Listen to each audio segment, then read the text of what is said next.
Katie here from the YouTube channel The Scrappy Sisters, and I'm up today on the Kitaholic Kits YouTube channel with a 9x12 layout using the October kits. So this kit uses mainly the Cocoa Vanilla Bohemian Dream collection, which I am loving. So I picked this paper, which I think is the kaleidoscope paper, and I grabbed some gesso just to tone it down a bit. I don't tend to use, big pieces of pattern paper in my, kind of as my background. So I am not using a full 9x12 sheet, but I am using a fair amount of it. Sorry, I'm sneezing over here. It's spring and whew, I get hay fever. So I've picked out another piece that I want to use as sort of like the backing piece. I was inspired a little bit by Pinterest for this layout, so I don't remember where I saw it. I think I've seen it quite a few times. But yes, I was a little bit inspired by Pinterest, so I'm sort of creating a backing for this kaleidoscope paper, so I'm just going to attach that now. I did let the gesso dry. I know it looks like I've gone straight on, but I really waited about an hour or so for it to dry, and then I wanted to get as much of this filmed as I could, but I didn't end up being able to film it all in one day before the light left, so you'll see that I transitioned to a new day shortly. So I'm just attaching the kaleidoscope paper to the sort of blue background that I want peeking out. And now I'm going to sort of figure out how I want to position it. So you can see I want it kind of at an angle. So I'm going to stick down.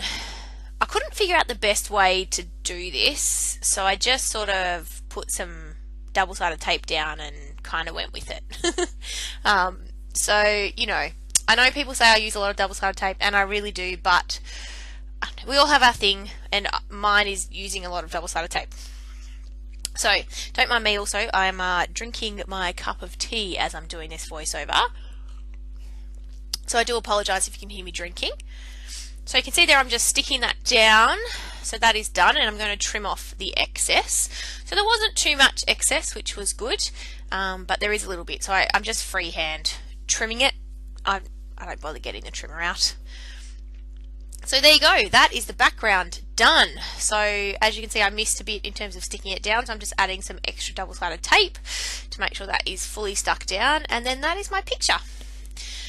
So that's all I got done in that particular day, and now you'll see me transition to a new day. I mean, it does look pretty similar, but it is a new day. So the photo is actually a selfie of myself with my mum and my dad and my sister, and we were going to see Aladdin in Melbourne.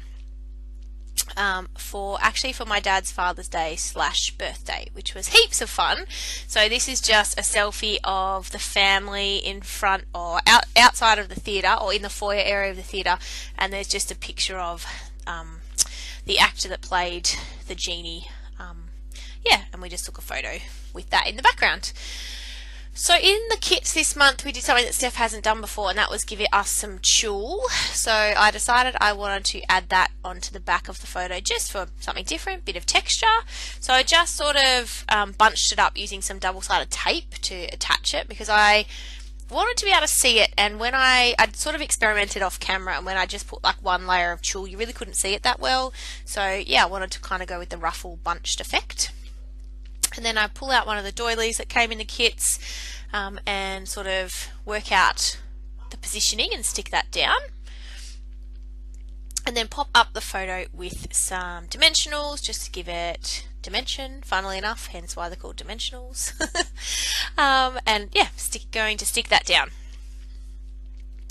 And then it takes me ages to figure out my title. Ages. So I pulled out the chipboard, ephemera pieces, the thickers we got in the kit, and we also got the chipboard word pieces. And so I edited out my indecision, but it took me minutes and minutes and minutes, like probably a good 5 or 10 minutes to come up with how I wanted the title. And I decided to go with Life is Good.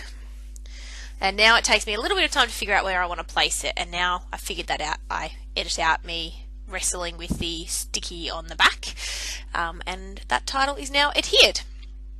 I thought about using one of these tags, but I'd already stuck down the photo too well to bother kind of pulling it up.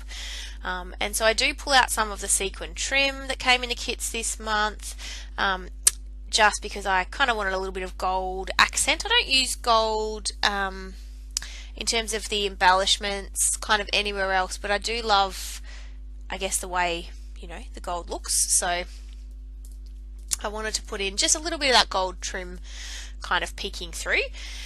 I added a little tag that says captured, because it's actually a really nice photo and it isn't often, I feel, that selfies are particularly good, and particularly when you're getting more than one person in them. And you know, my mum and dad don't really do the whole selfie thing, so it's nice when we get a good photo of all of us by accident.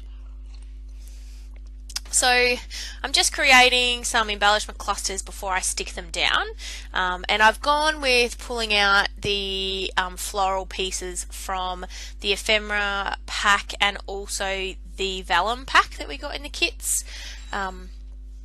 So I just sort of pulled through and created 3 embellishment clusters. Only 2 had the sequin trim, and I'm just sticking down one now in the bottom left.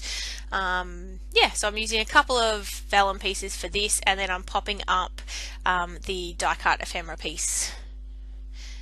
And that's that little cluster done. And for the sequin trim, I just decided to stick it down with a little bit of double-sided tape and then use the same double-sided tape to adhere the vellum pieces, which kind of works really well. And I do that again at the top because I'm like, okay, that worked, so we'll stick with that mode of adhering sequin trim. I was going to use my stapler, you can see it down on the right hand side there, and that would have also worked fine, particularly in this instance because I then would have covered up the staples, but I don't mind the look of staples on a layout anyway, but I just didn't.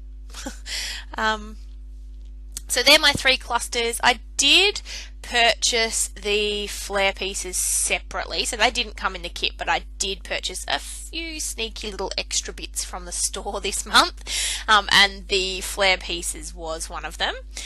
And now I'm sort of going through, the one I picked says one of a kind, because, you know, I thought that was cute, our family, one of a kind. And now I'm going through and using the enamel shapes, and I've gone with the love hearts, and I've scattered a few of those in each of the clusters.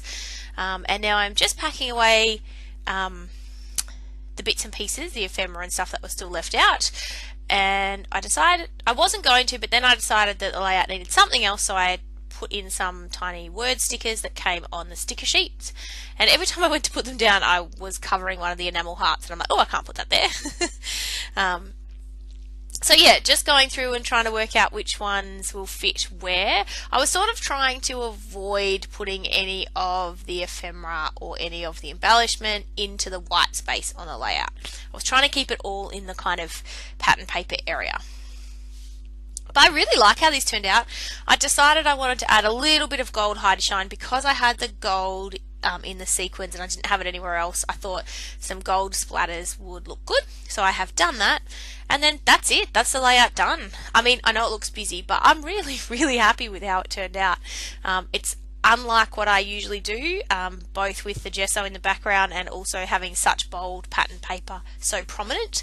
But yeah, I hope you really like it. I hope you guys are enjoying the October kits as much as I am. I'm just loving them. But yeah, I hope you are enjoying all the inspiration that you're seeing, and I'll see you in the next video. Alright guys, bye.